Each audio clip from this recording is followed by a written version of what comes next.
আজকের কিশোর ও তরুণ প্রজন্ম বাস করছে দুই জগতে, একটি বাস্তব, অন্যটি ভার্চুয়াল। সমাজবিজ্ঞানের দৃষ্টিতে এটি একটি কম্প্যারিজন ড্রিভেন কালচার তৈরি করছে। এখানে সবাই নিজের বেস্ট মুহূর্তগুলো দেখায়, কিন্তু নিজের স্ট্রাগল লুকিয়ে রাখে। ফলে একজন কিশোর বা তরুণ ভাবতে শুরু করে, আমি ছাড়া সবাই ভালো আছে। এই ভুল ধারণায় তৈরি করে অন্তর্গত একাকিত্ব ও অযোগ্যতার অনুভূতি। আপনি কি কখনো অনুভব করেছেন চারপাশে মানুষের ভিড়, মোবাইলের স্ক্রিন ভরা শত শত বন্ধু, ফেসবুকে হাজার হাজার ফলোয়ার, তবুও কোথায় যেন একটা নীরব শূন্যতা আপনাকে ঘিরে রাখে? সব কিছু ঠিক আছে, হাসি আছে, ব্যস্ততা আছে, সংযোগও আছে, কিন্তু মনটা যেন ঠিক নেই। ভেতরে ভেতরে অজানা একটা নিঃসঙ্গতা, একটা না বলা কথা, একটা অদেখা শূন্যতা, যা কাউকে বোঝানো যায় না, কিন্তু অনুভব করা যায় গভীরভাবে।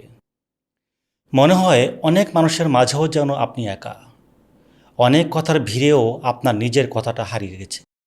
শিক্ষার্থী বন্ধুরা, আসসালামু আলাইকুম। আমি Mohammad Shariful Alam, expert in academic excellence and holistic development. আজ আমরা কথা বলবো সে অদৃশ্য অনুভূতিটা নিয়ে, কৈশোর ও তারুণ্যের একাকিত্ব, কারণ, প্রভাব ও প্রতিকার। কেন আমরা এত কানেক্টেড হয়েও ভেতরে ভেতরে এত ডিসকানেক্টেড হয়ে পড়ছি? কেন এত আলো, এত রং, এত শব্দ, এত ব্যস্ততার মাঝেও আমাদের ভেতরটা নিঃশব্দ হয়ে যাচ্ছে? প্রথমেই দেখে নেওয়া যাক, একাকিত্ব এটা আসলে কি। একাকিত্ব মানে নিছক একা থাকা নয়। একাকিত্ব হলো ভেতরের সেই নীরব শূন্যতা, যেখানে আপনি হয়তো চারপাশে শত মানুষ থাকলেও মনে করেন আপনি যেন সত্যিকারভাবে কারোর সাথে যুক্ত নন। মানুষের ভিড়ে থেকেও আপনি একা অনুভব করতে পারেন, আবার নির্জনতার মাঝেও গভীর সংযুক্তির উষ্ণতা পেতে পারেন, যদি থাকে হৃদয়ের সাথে হৃদয়ের সংযোগ। তাহলে পার্থক্যটা কোথায়? পার্থক্যটা বাহ্যিক পর্যবেক্ষণে নয়, পার্থক্যটা অনুভবের গভীরে, কানেকশন আর ডিসকানেকশনের সূক্ষ্ম রেখায়। যখন আপনার কথা কেউ শোনে না, আপনার অনুভূতি কেউ বোঝে না, তখন ধীরে ধীরে মনে জন্মনে একটি নিঃশব্দ বিশ্বাস, আমাকে কেউ বোঝে না। আর ঠিক সেই মুহূর্ত থেকেই একাকিত্ব নিঃশব্দে আপনার ভেতরে নিজের ঘর বানাতে শুরু করে। চলুন দেখে নিই, সোশ্যাল মিডিয়া আসলে সংযোগ না বিচ্ছিন্নতা। আজ আমরা ঘন্টার পর ঘন্টা স্ক্রিনের সামনে কাটাই, ফেসবুক, ইনস্টাগ্রাম, ইউটিউব, আরও কত কী। আমরা মনে করি আমরা কানেক্টেড, কিন্তু একটু গভীরে গেলে দেখা যায় এই সংযোগটা অনেকটাই বাহ্যিক। ভেতরে ভেতরে আমরা হয়ে যাচ্ছি ইমোশনালি ডিসকানেক্টেড। মনোবিজ্ঞানের ভাষায় মানুষের মৌলিক চাহিদাগুলোর একটি হলো to be seen, to be heard and to be understood. অর্থাৎ আমাকে কেউ দেখুক, বুঝুক এবং গ্রহণ করুক। কিন্তু সোশ্যাল মিডিয়ায় আমরা কি করি? আমরা আমাদের জীবনের হাইলাইট রিল দেখাই সেরা মুহূর্তগুলো, সাজানো হাসি আর ফিল্টার করা বাস্তবতা। এই ধরনের প্র্যাকটিস তৈরি করে একটি কম্পারেটিভ কালচার, যেখানে মানুষ নিজের বাস্তব জীবনকে অন্যের সাজানো জীবনের সাথে তুলনা করতে শুরু করে। ফলে আমরা দেখি অন্যের সাফল্য, অন্যের হাসি, অন্যের তথাকথিত পারফেক্ট লাইফ। আমরা দেখি না তাদের নির্ঘুম রাত, তাদের ব্যর্থতা, তাদের অদৃশ্য সংগ্রাম। এই অসম্পূর্ণ তথ্যের উপর ভিত্তি করে আমাদের মস্তিষ্ক একটি ভুল উপসংহার টানে, সবাই ভালো আছে, শুধু আমি না। এটা হলো এক ধরনের ইলিউশন অফ রিয়েলিটি, একটি মায়া, যেখানে আমরা বাস্তবতা না দেখে বাস্তবতার একটি সাজানো সংস্করণকে সত্য মনে করি। এই ভুল তুলনা ধীরে ধীরে আমাদের আত্মমর্যাদা ক্ষয় করে হীনমন্যতায় ডুবিয়ে দেয়, আর ভেতরে জন্ম দেয় এক গভীর শূন্যতা। ফলে আমরা যত বেশি কানেক্ট হতে চাই, ততই বেশি ভেতরে ভেতরে ডিসকানেক্ট হয়ে যাই। এবং এই অদৃশ্য বিচ্ছিন্নতাই কৈশোর ও তারুণ্যের একাকিত্বকে করে তোলে আরও গভীর, আরও নিঃশব্দ, আরও যন্ত্রণাদায়ক। আসুন দেখি কৈশোর ও তারুণ্যের একাকিত্বের কারণ কী। প্রিয় কিশোর ও তরুণ বন্ধুরা, চলুন আমরা একটু গভীরে যাই। শুধু উপসর্গ নয়, বরং কৈশোর ও তারুণ্যের একাকিত্বের শিকড়টা কোথায় তা বোঝার চেষ্টা করি। মানুষ প্রকৃতিগতভাবেই একটি সামাজিক সত্তা। এরিস্টটল বলেছিলেন, man is by nature a social animal.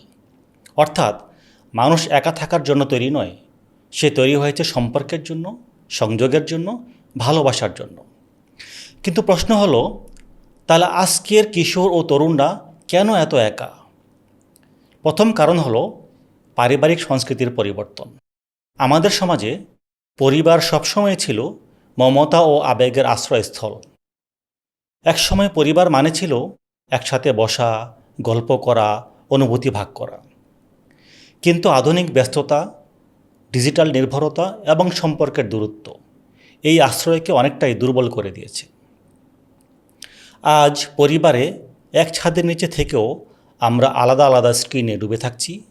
বাবা ব্যস্ত, মা ব্যস্ত, সন্তান ব্যস্ত নিজ নিজ ভুবনে। কেউ কারোর সাথে গভীরভাবে কানেক্টেড নয়। ফলে তৈরি হচ্ছে ইমোশনাল গ্যাপ, যা ধীরে ধীরে একাকিত্বের রূপ নিচ্ছে।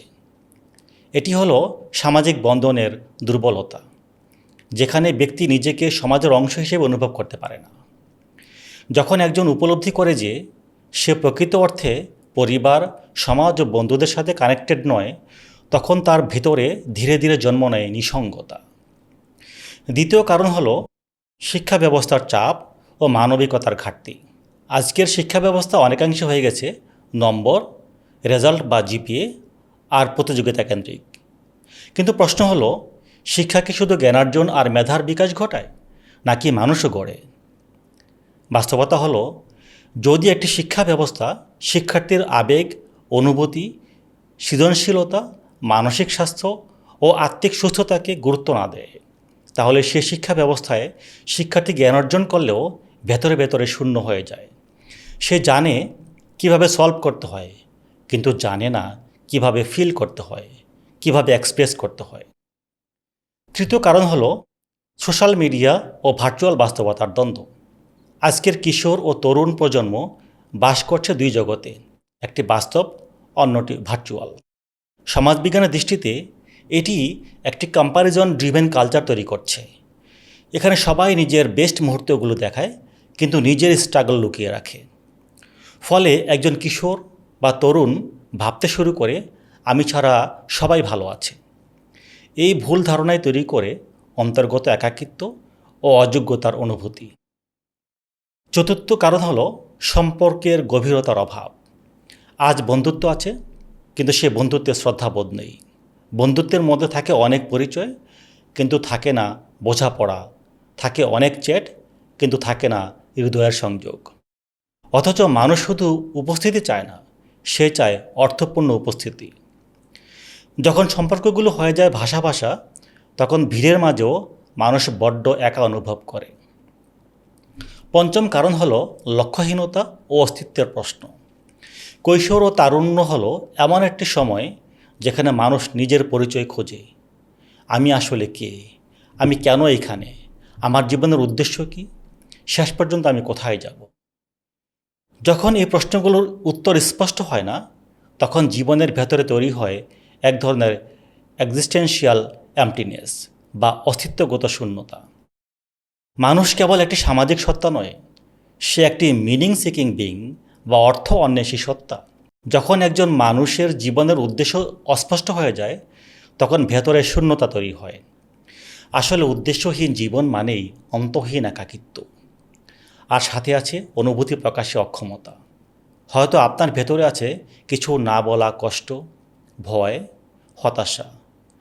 আপনি হয়তো জানেন না কিভাবে এগুলো প্রকাশ করতে হয়। ফলে কি হয়, ভেতরের আবেগ জমতে জমতে একসময় হয়ে যায় নীরব একাকিত্বের পাহাড়। তবে যাই হোক, কৈশোর ও তারুণ্যের একাকিত্ব কোনো দুর্বলতা নয়, এটি একটি সিগন্যাল মাত্র। এটি আপনাকে জানায় আপনি সংযোগ খুঁজছেন, আপনি বোঝাপড়া খুঁজছেন, আপনি অর্থপূর্ণ জীবন খুঁজছেন। মনে রাখবেন, একাকিত্বের অন্ধকার যত গভীরই হোক, তার ভেতরেই লুকিয়ে থাকে সংযোগের আলো। এবার দেখব তারুণ্যের জীবনে একাকিত্বের প্রভাব।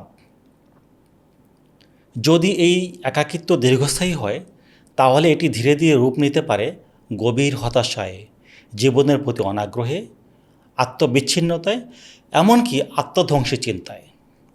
একজন কিশোর একজন তরুণ তখন মনে করতে পারে আমার থাকা বা না থাকায় কিছু যায় আসে না। এটাই সবচেয়ে বিপজ্জনক জায়গা। আসার কথা হলো একাকিত্ব একটি স্থায়ী অবস্থা নয়, এটি পরিবর্তনযোগ্য।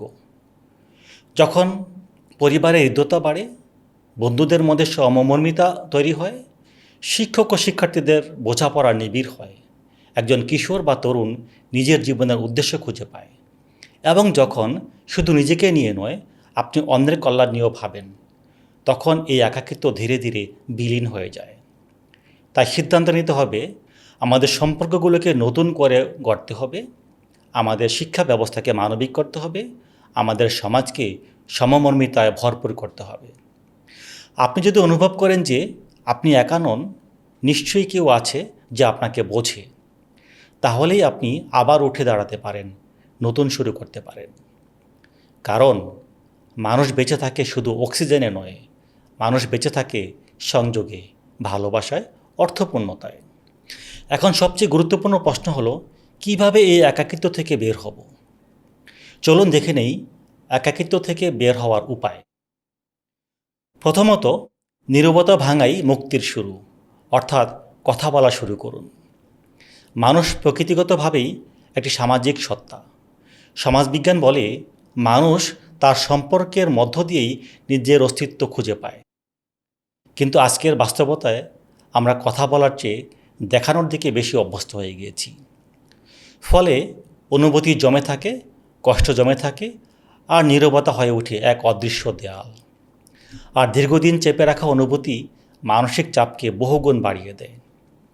অন্যদিকে নিজের কথা প্রকাশ করা একটি ক্যাথারসিস, অর্থাৎ মানসিক মুক্তির উপায়।